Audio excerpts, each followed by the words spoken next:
All right, here we go. Hi again, my name is Sarah Dexter. I use she, her pronouns. I am the Associate Director of Admissions and Recruitment at the Brown School, and we're really excited to have so many folks joining here today to discuss the 3-2 programs. So I have already introduced myself, but I would love for our panelists to take a couple minutes and introduce themselves as well. So if you could share your name, your pronouns, your role at the Brown School, and then maybe something that you've enjoyed about the 3-2 program or the Brown School overall. I didn't share my love of the Brown School, so I'll say just the people and the mission-driven work that we do. I think that's something that is really, really grounding and motivating to me, even in the mess of the world or just, in the mess of my own life, having work that I know has a clear motivation and mission, and that is ultimately trying to do good or to do better is really grounding. And that's really cool that gets to be my day to day. So that's me. I'll pass it over to Chloe. Thanks, Sarah. Hi there, I'm Chloe Risto, she, her pronouns. I coordinate academic advising here at the Brown School, and I am the proud academic advisor of our two students on our two student panelists today. I really appreciate being able to be linked to the 3-2 program in some prior roles I've had at WashU. I've had some direct interaction with the undergraduate student population, so this is a really awesome way for me to stay connected to what the undergrad life and the pulse of the undergrad student population is, while also welcoming them all into the Brown School community. So I appreciate having both feet in those worlds. So thanks for joining. Cool. And then my name is Julia Blanchard. My pronouns are she, her, hers. I'm a current 3-2 student in the MSW program. I'm in my last year, so I'm in that second year of the two. And I'd say my favorite thing about the Brown School would be my peers, like the people in my class. They're all from like some really crazy, awesome backgrounds, and it's really fun to be in class with them and to hear some of their stories. Hi, I'm Annalise, she, her pronouns. I'm a second year MPH 3-2 student on the generalist track. And something I like about the Brown School, kind of like what Julia was saying, I feel like it's very cool being around people with so many different backgrounds and different cultures from different countries. But I feel like also we're pretty close knit, even though we're coming from all these different places. So that's really cool. And then also I feel like the Brown School, or specifically the 3-2 program, has allowed me to like gain a deeper bond with St. Louis because of some of the things I've done in my classes and for practicum and stuff like that. So that's something I've really enjoyed so far. That's fantastic. Thank you all for introducing yourselves and sharing a little bit about your why and why you decided to be on the panel today. We appreciate that. So first, we are going to a quick rundown. We're going to talk a little bit about the programs, get into programmatic details, eligibility, funding. We'll sprinkle in some questions for our panelists throughout the time, and then we'll certainly have questions for you all at the end. But before we really dive into the programs themselves, I would like to invite you all for some crowd engagement. I know we have folks from freshmen to juniors, and some of y'all might be like, okay, I'm interested in this thing, but I don't know if I really know what it is, or I'm still learning. So I would love for folks to chime in the chat.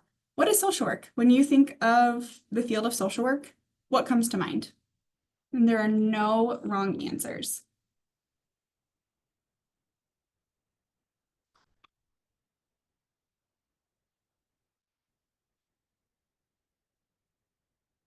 And I'm going to read off some of the answers in the chat, so I do kindly expect participation.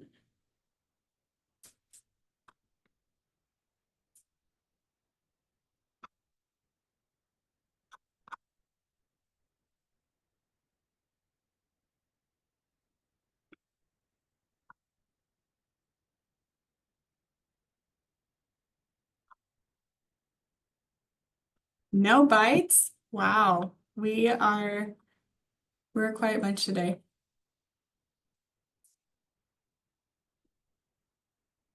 So Julia says, when she was applying, she had a rather narrow view of social work since a lot of media only portrays it as direct practice. Yes.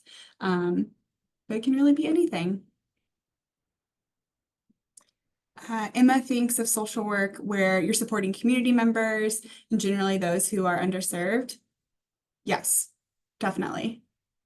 Helping people face challenges by offering support and connecting them with resources.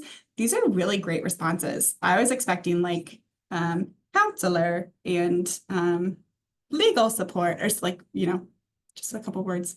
This is great. So yeah, you're all correct. Social work is a field aimed at improving just the overall well-being of populations, especially those that are historically underserved at the micro, meso, macro levels of impact.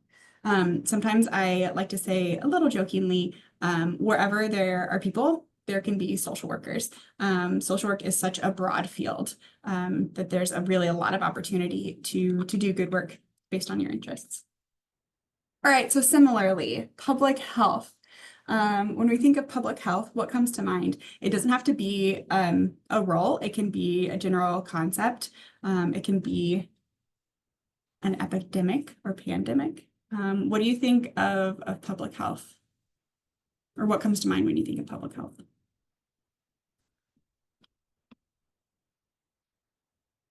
And some might say there's an overlap or a transdisciplinary approach to these fields.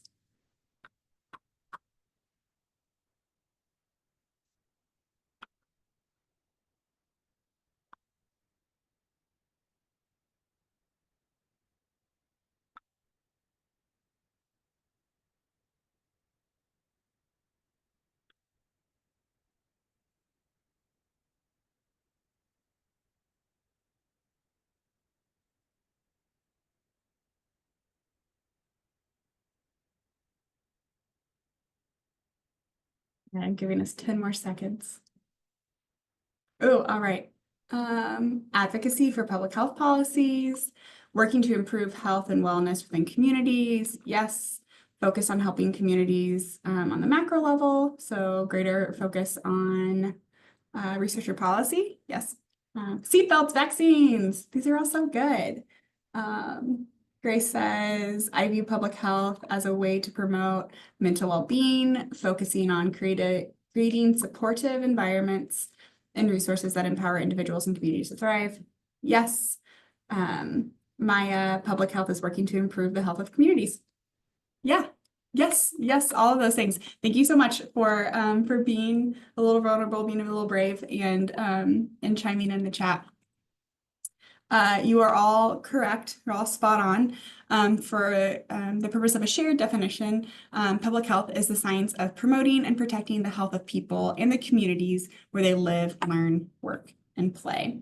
And so it seems like many of you are already very familiar with the fields themselves, but I think it can be helpful, especially as we're exploring, graduate school, as we're exploring different program opportunities, just to make sure we're all on the general same page, because sometimes we don't know, and that's okay. That's why you're here. So here are just a couple of career examples. This is very, very limited in scope. There's so many other career opportunities. But for social work, there's clinical practice, school social worker, sex therapist, DEI educator, social entrepreneur, policy, so on. For public health, community health educator, food pantry nutritionist, epidemiologist, emergency management coordinator, research scientists. This is just an example to show really the breadth of opportunities within both of these fields. And so before we dive into the program specifics, we do like to touch a little bit on the Brown School itself. I think many of us are very proud of the school that we're a part of. And so these sorts of info sessions really bring in folks from a variety of different disciplines. And so we just want to talk a little bit about the Brown School. Whoops, my screen froze. Here we go. And so if you look at any of our materials, you'll probably see this phrase a lot, dedicated to equity and committed to impact. And so these are really values that we like to highlight. And basically for us, that means that our faculty, our staff, our students are really committed to doing the work. And so not just doing research for research's sake, but translating that research into actionable solutions and bringing those solutions into communities where it's really needed most. And so we really hope to do that sort of work in partnership with the people and communities that we're working alongside. So dedicated to equity and committed to impact. A little bit more about us. So the Brown School has programs in social work, public health, and social policy. We have master level programs as well as 2 PhD programs. We have an 8:1 student to faculty ratio. So that means the majority of your classes are going to be on the smaller side, very classroom, very discussion based, not massive lecture halls. We have a lot of research opportunities. We have 20+ research centers here. And then we had 230 new Brown School students. Oh, my slide didn't. Thanks. Panelists keeping me on track. We are humans here at the Brown School, if that is not apparent. And we got each other's back. But yes, now you can see the text that I was chatting about. We have an 8:1 student faculty ratio, as I mentioned, a lot of research opportunities, and then 230 new Brown School students. 50% of those are first generation graduate level students. And so now I'm going to talk a little bit about the actual programs themselves and the concentration offerings. So here you can see that the Masters of Social Work has 8 concentrations and 8 specializations. So concentrations are like your majors and specializations are like optional minors. So again, very optional, but the concentrations in social work really do provide a range of opportunities from that very micro direct practice focus to meso and macro at that policy level. So concentrations in American Indian and Alaskan Native, children, youth, and families, health, mental health, social and economic development, both domestic and international, social impact leadership, and an individualized option. All right, looks like we got SIL right here. We'll chat more about that in a minute. And then you can also see our list of specializations. For our Masters of Public Health, we offer 6 concentrations. So we have a generalist track, which is a little bit of a choose your own adventure in some ways, an epidemiology and biostatistics, global health, health policy analysis, mental and behavioral health, and urban design. So here's the most exciting part of this area. I want to open it up to Julia and Annalise. Could you share a little bit about your concentrations and then maybe a favorite class you're taking or a concept that you've learned about recently that was exciting to you? Annalise, can I start with you? Sure.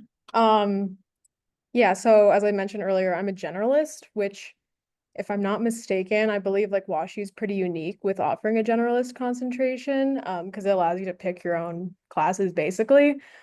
So that's really cool. I didn't feel pigeonholed in one particular concentration because when I came in, I definitely didn't know what I wanted to do. So it's been nice being able to take a variety of classes. And as far as a favorite class, right now I'm in this class called Transdisciplinary Problem Solving Child Maltreatment Prevention.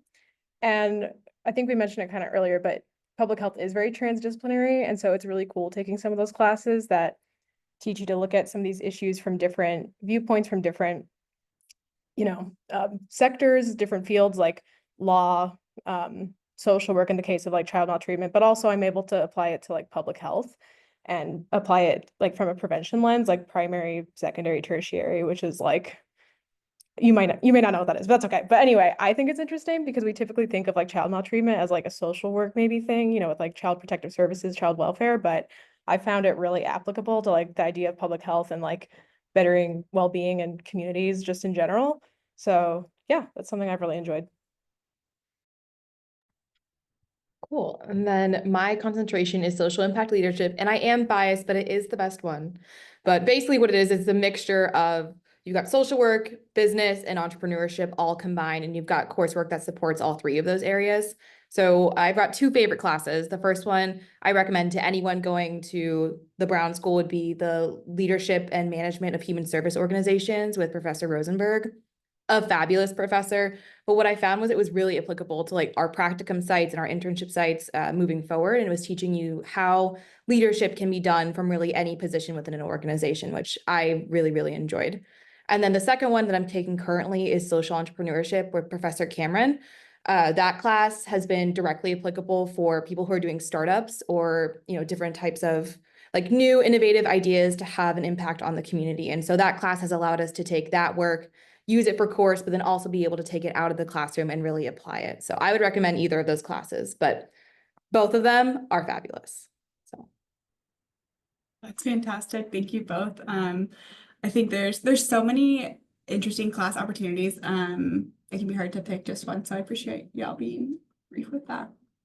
And speaking of practicum, that is the next section we're going to chat a little bit about. So something that I think is also really exciting and really important to the graduate programs here is that in addition to your in-person classroom experiences, you will also have field-based education. And so with that, you have the opportunity to select your own practicum placement site. And there's a team of field faculty advisors who support that process. But it's really on you to find the sort of work that aligns with your professional interests and goals. And it gives you some practice in interviewing and making connections, and then applying those concepts that you've been learning about in the classroom. And we have over 400 diverse practicum organizations that you can choose from, in addition to a process to add new practicum sites as well. And so for our MSW students, you will have two practicums. So there's the foundation practicum your first year. It's more of like a generalist opportunity, and then your concentration practicum the second year. Our public health students will have one practicum, and that's typically in the summer between your first and second year. And so throwing it back to our students, could y'all share a little bit about your practicum and yeah, sort of some of the work that you did. Julia, let's start with you. sure. Yeah, my first practicum, my foundation practicum, was at the International Institute for their Anti-Human Trafficking Task Force. And what I was doing a lot of research on different trafficking trends here, especially in St. Louis. For those who don't know, it's a major trafficking hub for the Midwest area. So their team was taking on clients who were being pulled out of trafficking situations and providing resources for support and reacclimating to regular life. So therapy, housing, medical needs, all of those things were being addressed by that team, and I was doing supportive work for them.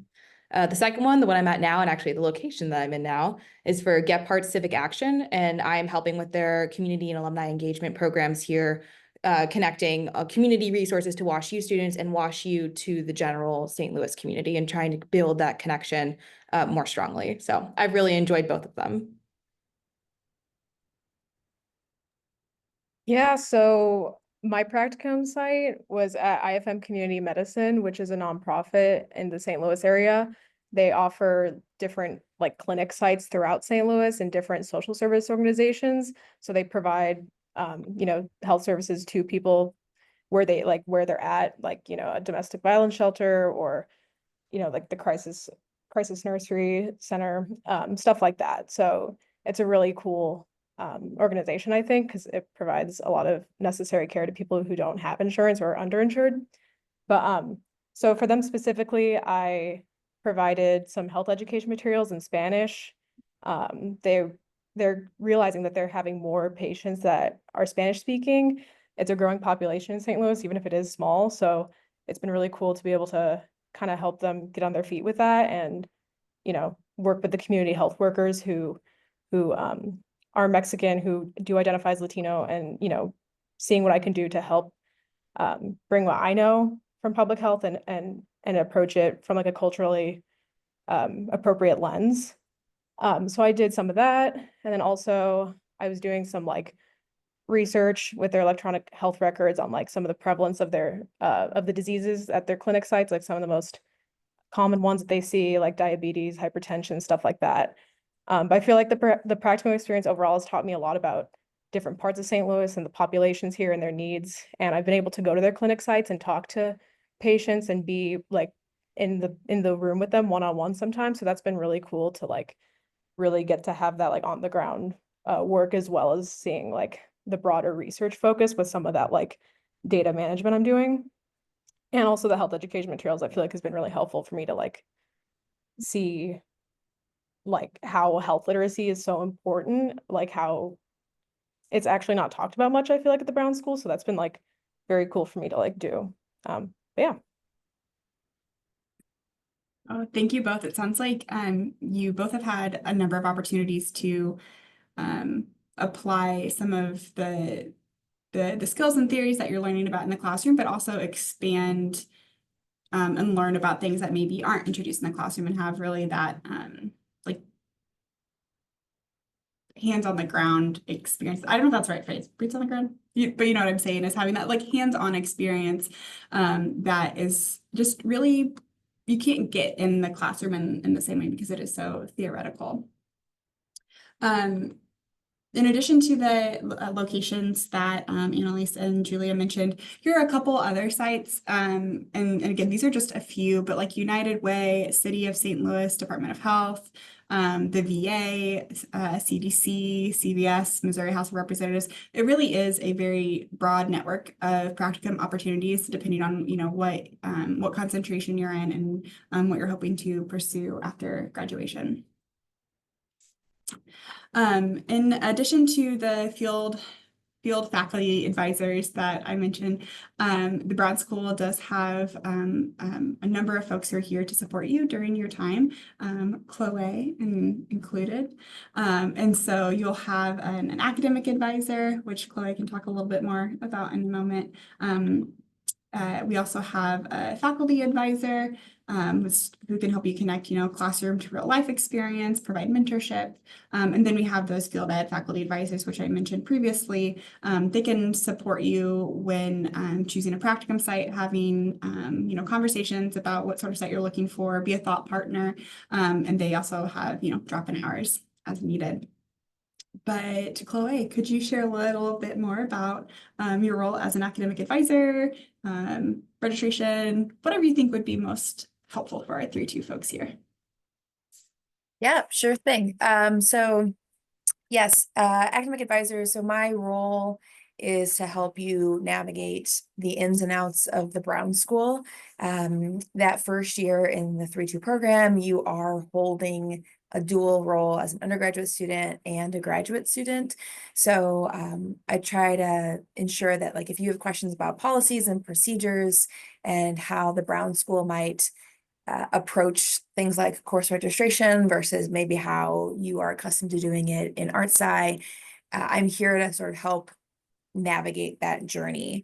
In terms of like down to like logistics of it all, because you hold 2 roles as a 3-2 student, you will be connected to your advisors that were part of your undergrad journey. So your 4-year advisor and your major advisor, and then I get piled on as a 3rd advisor.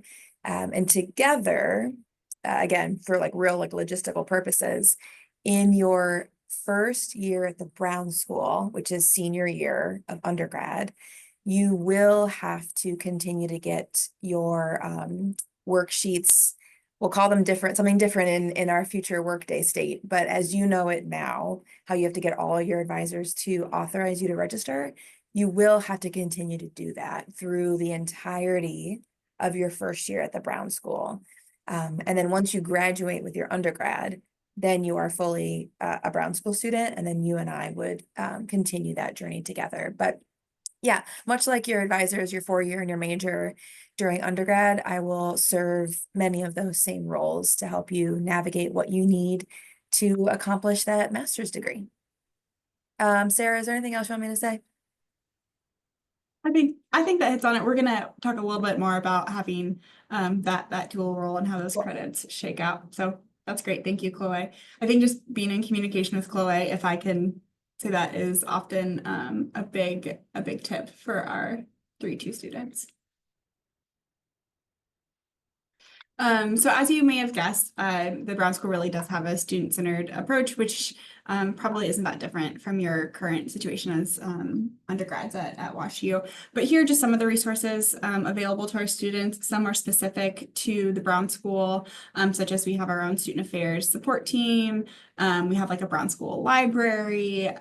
We have a dedicated staff member for the Center for Career Engagement that really works closely with our Brown School students.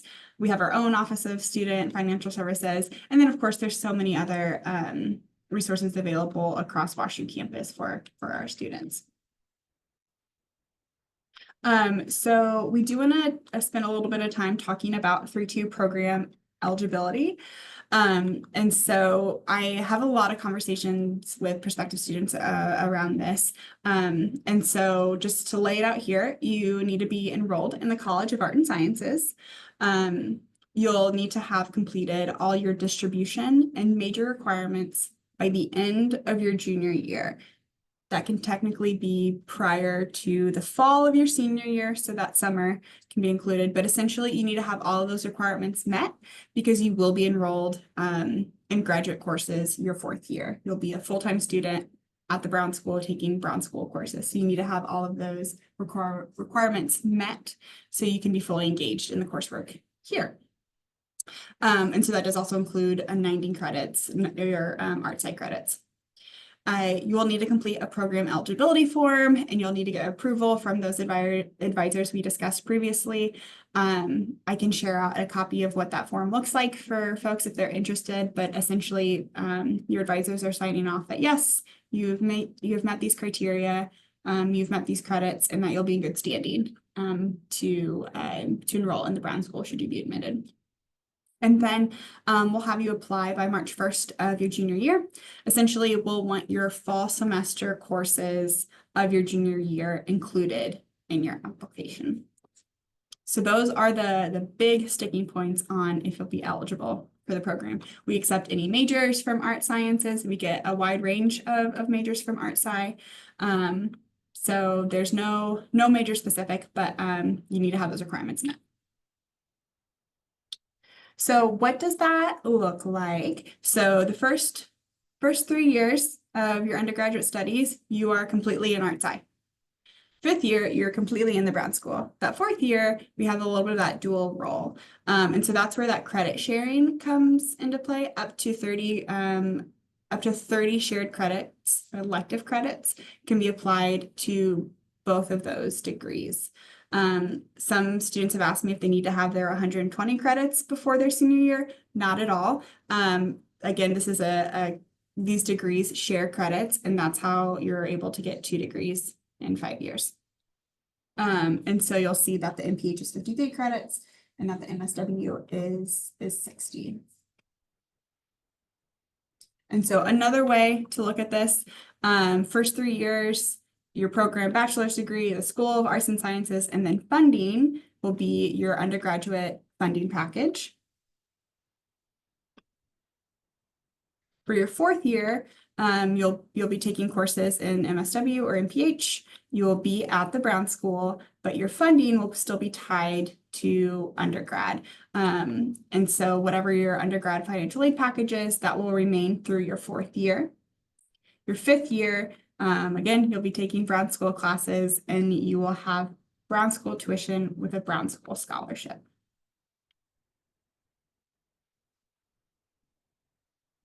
So here we like to be very transparent with the cost of school tuition and fees.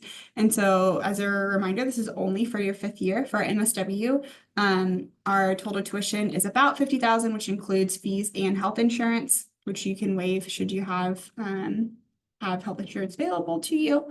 And then for our MPH, it is closer to $45,000 for that 5th and final year. We do want to note that upon admission, every single person who indicates an interest in scholarship does receive an award.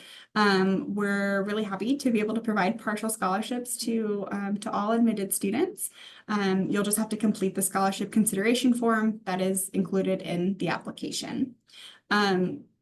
We also really like to highlight with the 3-2 program that you are shaving off an entire year of graduate tuition. And so that is a massive cost saver. If you were to consider graduating with your bachelor's and then attending an external 2-year program, we really like to highlight just from a financial standpoint, the opportunity it presents to students, and then also saving an entire year of study. So we're excited that we're able to offer that. And so we know that it is definitely an investment for graduate school. And we think that, should you be interested in a graduate degree in social work or public health, that that this is a pretty smart investment if that's already in alignment with your professional goals. In addition to Brown School scholarships, students typically, bring together a couple different pieces for funding their degrees. So there's also external scholarships or grants that we really encourage students to look for early and often. A lot of our students do work part-time in some capacity. And then, of course, students may utilize personal savings, family or sponsor support. And then we do certainly accept FAFSA or federal student aid, as well as loans and work study. If you have questions about your specific financial situation, we can have initial conversations. And then we also have an office of student financial services at the Brown School, and they're phenomenal and so helpful. So lots of folks and resources to connect with if you have questions around that. And so for the application, so we have a pretty standard application if you're looking at grad programs. So we require a personal statement, 2 references, resume or CV. We also ask for your transcripts. There is an online interview, 5 questions, behavior-based questions. One of my favorite things about our application itself. We have that scholarship consideration form. The 3-2 eligibility form that is through DocuSign is linked in the application. And then typically there's an application fee, but for current WashU students who are applying to the 3-2 program, we do have fee waivers available. For our MSW program, that's automatically applied. For the MPH program, you can reach out to our office and we can provide you assistance with getting a fee waiver there.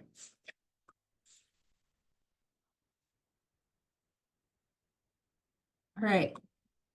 And that is the presentation.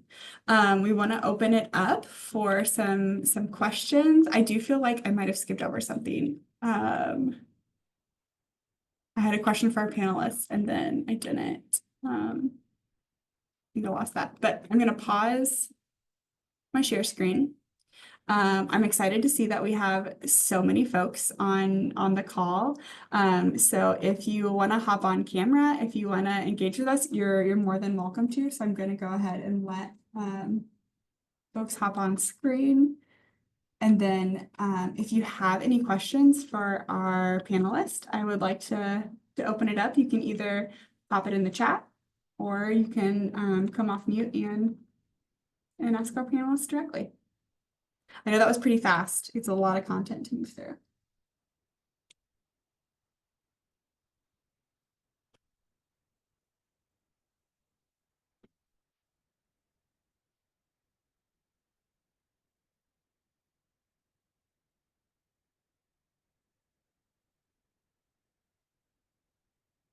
All right, I got a question for our 2 students, Julia and Annalise. If you were thinking back to your, let's say sophomore, junior year, but you're considering the 3-2 program, do you have any advice for folks who are interested in applying and maybe they're not sure if it's the right fit? Yeah, I think my application process was interesting because I did not realize the 3-2 program was a thing until really, really late in the game. Like, as one of my professors just said, hey, you might be really good for this. The application was due in like a month. It was an absolutely insane turnaround. But one thing I'd recommend is think about the ways in which you want to do your career. If you're thinking like MSW specifically, you can do so many different things with that degree. So if you're thinking generally in that field, highly recommend starting early and looking early. The other thing I would recommend, because it's something that I missed doing it late, is that there are concentration specific scholarships. Like I know specifically for SIL, there's the Betty Scholars and things like that for women in leadership. Make sure that you're looking at those opportunities when you're submitting your forms for everything, because they have some really great funding, and at least for SIL specifically, they've got some good funding opportunities for people. Yeah, I would say, well, for me, I was aware of the program for like most of my undergrad, I think, because I believe my advisor told me early on, which was nice, but I still wasn't set on it like at all. Like kind of it was in the back of my mind for most of undergrad, and I was thinking like, oh, MPH and MSW, like they both sound like they could fit me. Um, I feel like I have interest in both. But once I got to my junior year, I think well, first I had to pick which one I was going to do, and I picked MPH because it is so transdisciplinary, and also because I feel like I was already very like health focused, being an anthro global health major.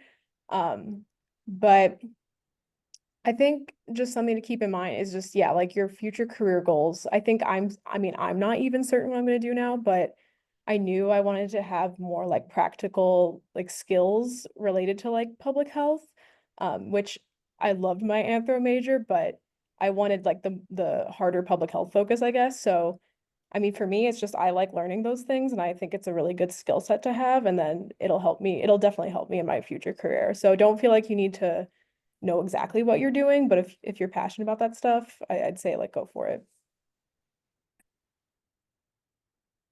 Thank you. Thank you both. We have a question in the chat. So what enticed you both about the 3-2 program that specifically pertains to the Brown School, or what makes it special? And then the second part is, how was the transition from undergrad to grad school?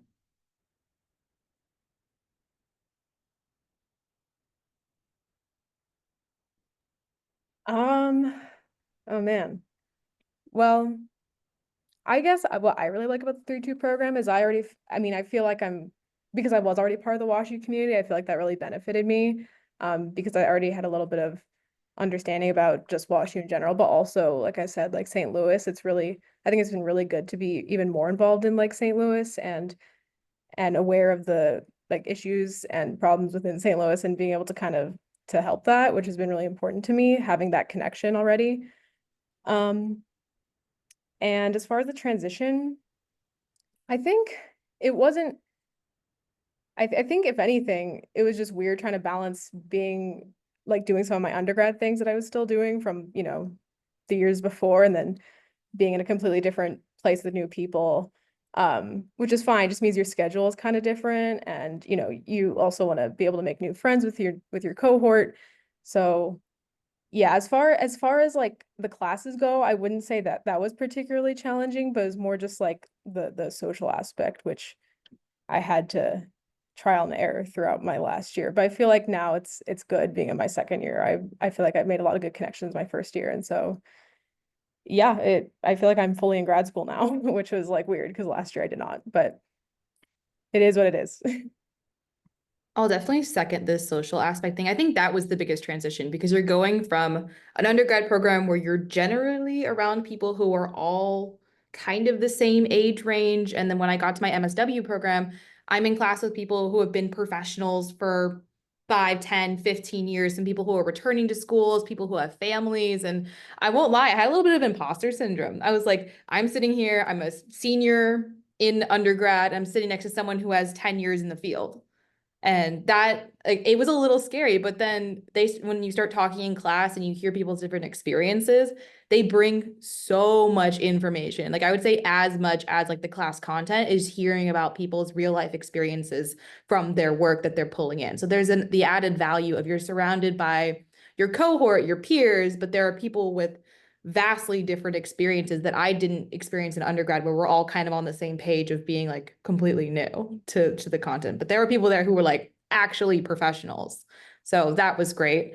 But what drew me to the 3-2 program was because I was part of one of the pilot scholarship programs here at WashU for St. Louis or Missouri, and I think some Illinois students. And so I was able to continue my scholarship for that 4th year, kind of like we were talking about earlier with the funding. And so it was just a really economical way. Honestly, it was an economical decision to get my master's degree. And as a limited income student, I would not have been able to swing it otherwise. So it really opened a door for me to pursue a higher level degree that I might not have had if I didn't know about it. So. Thank you both for sharing that. And Julia, I like how you brought up the classroom experience. Like it is different than undergrad, right? Like you might have a couple of non-traditional students in undergrad, but at a graduate program, you have folks from a wide variety of experiences, different ages, all over the country, which may not be, or the world, which may not be dissimilar from undergrad. And so someone asked me directly, how does the program prep you post-masters regarding getting a job or other related opportunities? And so if I can chime in, I think, you're learning content, but you're also really learning from your peers. And then there's the field education component where you are in some ways practicing these skills that you're learning, like you're learning about in the classroom, and you're getting to directly apply that in the field. Any other thing, panelists, would you add anything? How does the program prep you postmasters for getting a job? I think this is where leaning on some of your professors and some of like the leaders in the school comes into play. The best prep for like career stuff, because I'm planning on staying in St. Louis. So I had the added benefit of like the network that I'm building here is the network that I would use to find a job, which I've actually in the interview process right now. But particularly for SIL, we've got Professor Rosenberg, who will sit down with you and say, okay, where are you in the process of applying for things? He'll go through like different opportunities and help connect you. But you as a student also have to take some like initiative to go out and find networking opportunities. I think the business school does a really great job of pushing networking. But it, honestly, and as cringy as it is, super, super important while you're in grad school to be making those connections, not just with your peers, but with your professors and asking them, hey, who do you know who might have an interest in this field, and sort of building off from there. So just pushing yourself to get out there and talk to people, because there are a ton of alumni here. I get on LinkedIn and I message like, hey, you're doing something I'm interested in. Would you be willing to talk to me as like a fellow Brown school person? And I've never had someone say no, and they'll sit and help, talk through what they do and how they might be able to help you find something you're interested in. But it is a little bit, you got to make sure you take initiative early on to get the opportunities going. I didn't do that. I was being too shy, but now I'd recommend doing it earlier. Yeah, I totally second what Julia said. And also, I feel like the professors I've had here, it feels a little different from undergrad. I feel like I'm actually closer to them because it feels like smaller, like more close-knit, like I said, which has been really helpful for me as someone who like is very shy, and it's hard for me to approach people, especially professors who I'm like, oh my God, they're so scary. But I feel like I really get to bond with them more. So I've had a lot of professors that are very happy and willing to be like, I can connect you with people, like just let me know, like, what are you interested in? Like they really want to help you with that. So I think that's been really, really good to have. Great, thank you both. I do want to note that Chloe mentioned she had to leave a little bit early for another commitment. So if you have to hop off, I just wanted to say thank you so much for staying on. And if folks saw you peace out, then they would know what's up. I have some questions that came to me directly. Asher asked if students will need to complete their ArtSite integrations by the end of their junior year. Yes, so any essential, or Chloe, would you like to? Any requirements related to your degree outside of those 30 elective credits, you need to have those met prior to your enrollment at the Brown School, because you are going to be maxed out on courses at the Brown School. You're going to be taking a full course load. We do have credit caps, so you really need all of those requirements met and have some elective credits open, so then you can take your full course load at the Brown School.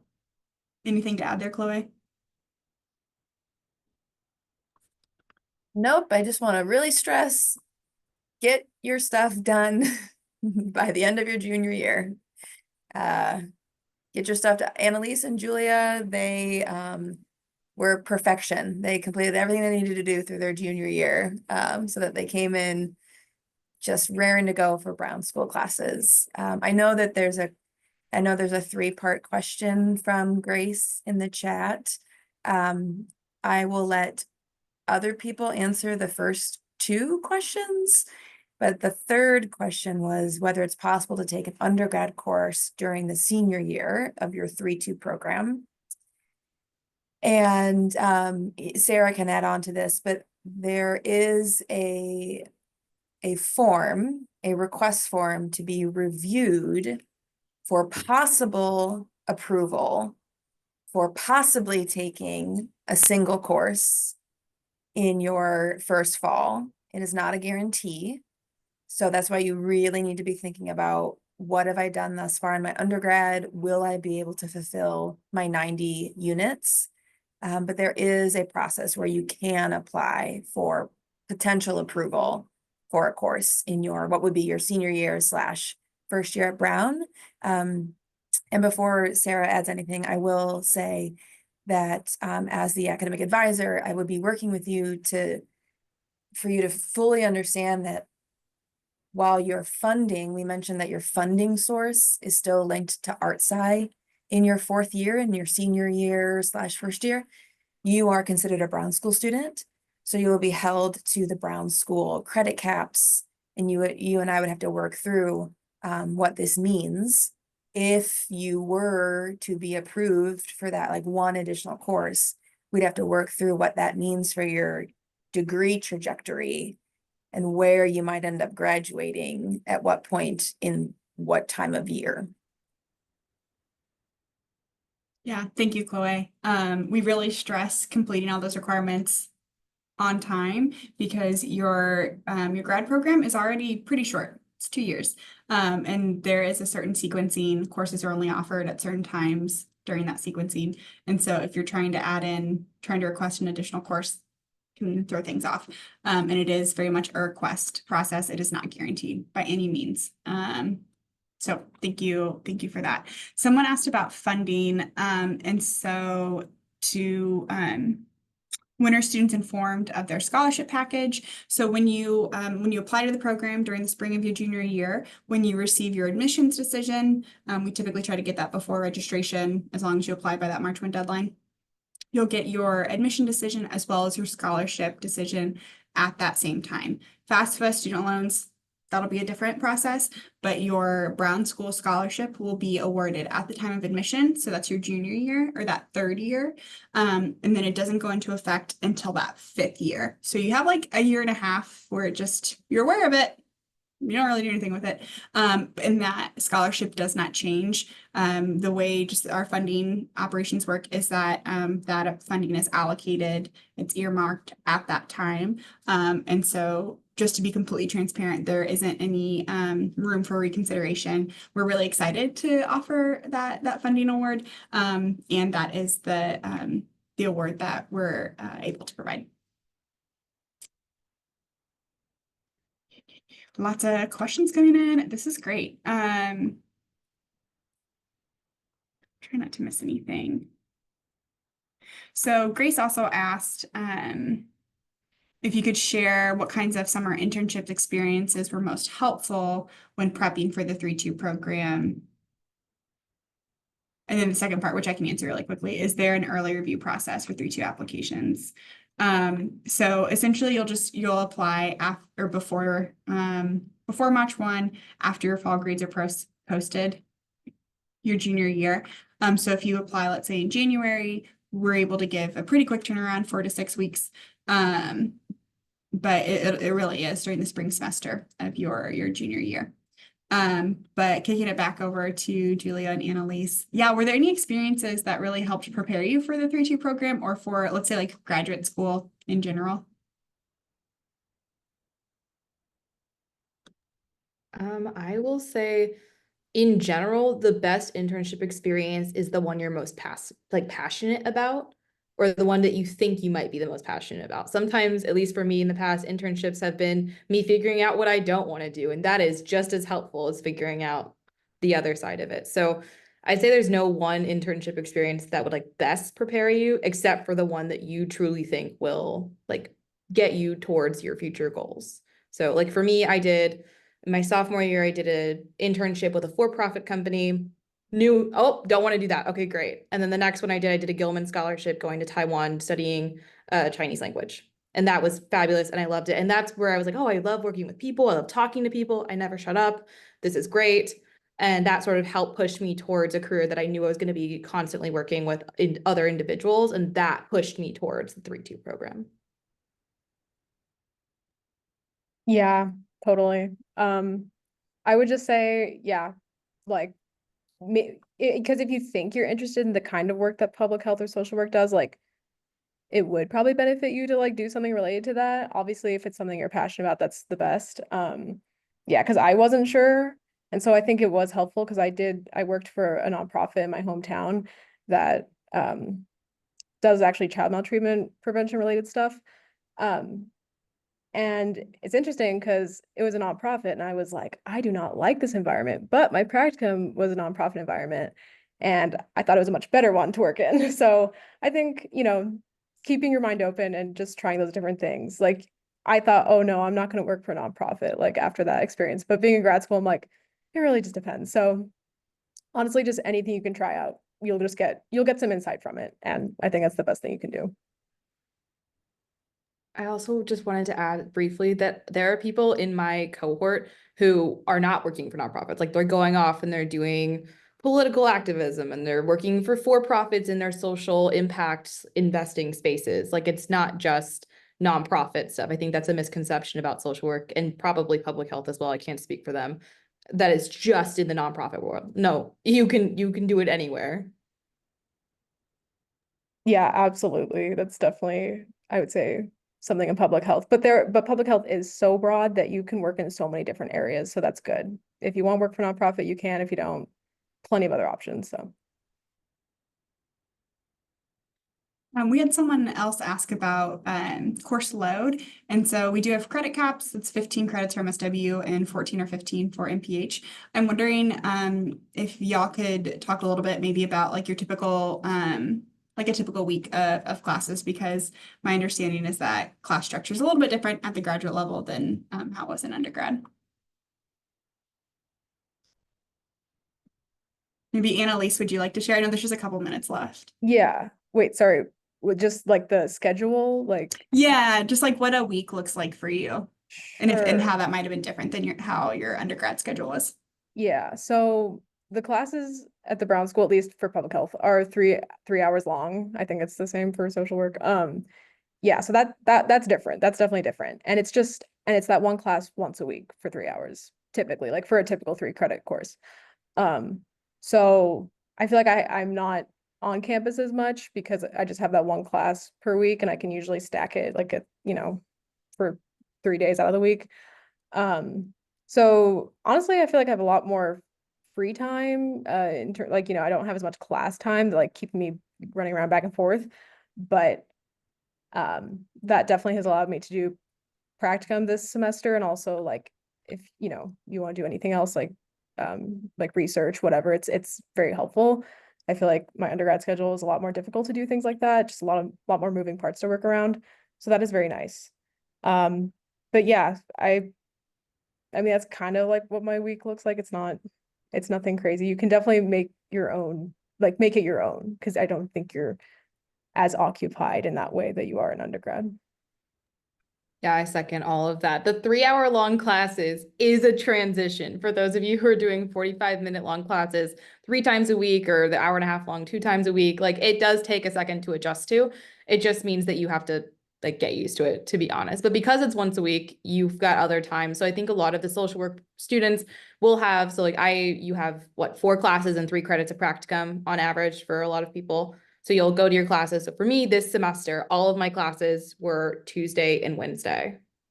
And then the other times I filled it with practicum, I filled it with my startup organization. Like you have a lot of time to go out and do, which is what they're really encouraging you to do anyway. So you just have to make sure you're keeping track of assignments and things like that. But really it's just the change in class timing and your structuring. So you have to eat before a 3-hour class, non-negotiable. Definitely. So what I'm hearing in some ways, it's a little bit more of a condensed schedule and you have a bit more autonomy in how you schedule things. I'm looking through the chat. Thanks for Shayna and Chloe for answering a lot of these questions. Chloe, thank you again for joining us. We appreciate you. I'm sure you'll get some folks reaching out to you. Any other questions? I know we have just a few minutes left. So Abby asked if one is able to graduate in 3 years and may consider doing so if they're not accepted into 3-2 program, should they submit their intent to graduate seen at the deadline? Okay, so this is seems like a very specific question. If you it's a good question. If you want to reach out to me directly, I work really closely. I don't know if I even said this. I work really closely with our prospective 3-2 students. I'm in conversations a lot. So here's my email. We can talk a little bit more about your situation and what might make the most sense for you. So yeah, good question. Anybody else? Y'all have been really, really engaged and very thoughtful. Yeah, Abby. Sorry, just one other question I asked earlier. I think it's a little bit more general, but some majors have a GPA linked requirement, like a capstone. For example, I'm writing a thesis, so if my GPA falls below a certain point, that capstone element becomes null and I don't graduate. So my question is, does your GPA in your 4th year count towards your undergraduate requirements or towards your graduate requirements? That's a really good question. That's something that we can confirm with our registrar. I want to say it because you're still primed to undergrad, so I want to say it still is linked to your undergrad. I don't know, Julia or Annalise, do you know? Yeah, think maybe my you would. classes, my GPA for my 4th year counted for my undergraduate degree.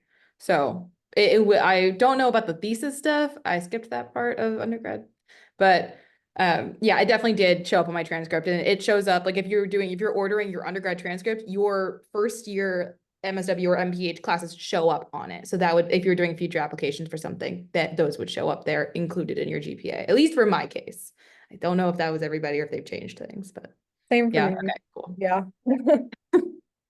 Yeah, I think that's where you're kind of in that 4th year, you're kind of in like that dual. So like you are sharing credits. So the 4th year will be applied to your undergrad, and then the 4th year is also applied to grad school. It's a little funky, but it all shakes out. Chloe did put an answer to that question like right before she popped off. So it looks like she said basically the same thing that you all just said. Yeah, they're elective credits. That is correct. But it may not be counted in the overall GPA for your major. Yeah. Thanks, Shayna. All right. Well, thank you all so much for joining us here today. We're right at 1 o'clock. Thank you, Julia and Annalise, so much for sharing your perspectives. And yeah, I appreciate you both. We'll be in touch soon, shortly with you. And I hope everyone has a great rest of your day. Take care.